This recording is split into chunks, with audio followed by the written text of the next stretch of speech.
Rowch groeso cynnes iawn os gwelwch yn dda i Sophie!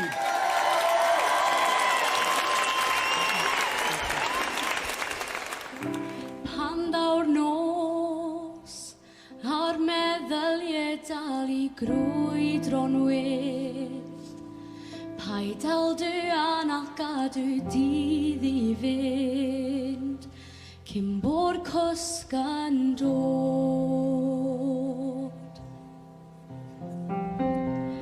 Paid bod ofn, paid ag ofni beth sy o dy flan.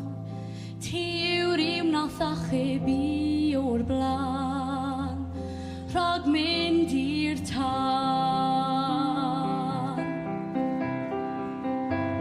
Ti fy ngharu wyt ti, does dim angen poeni, does dim angen bod a ben, dy hun dwi'n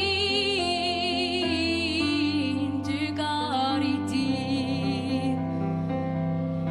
Ac os yw'r fflam, mae'r tân yn agosau,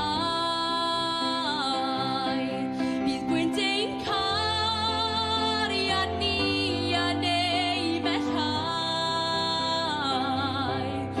a dy ffrindiau wrth ti mynd ar goll, byddai'n ffrind i ti yn ffrind am byth. Ti fy ngharu wyt ti, does dim angen poeni, does dim angen bod a ben, dy hun dwi'n dy garu di.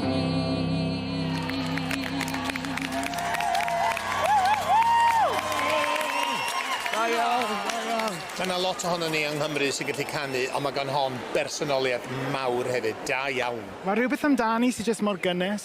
Mae'n really da, a dim pitchy, na, dim pitchy. High five! I've heard it a few times now, but seeing her on stage, more shaky, is beautiful.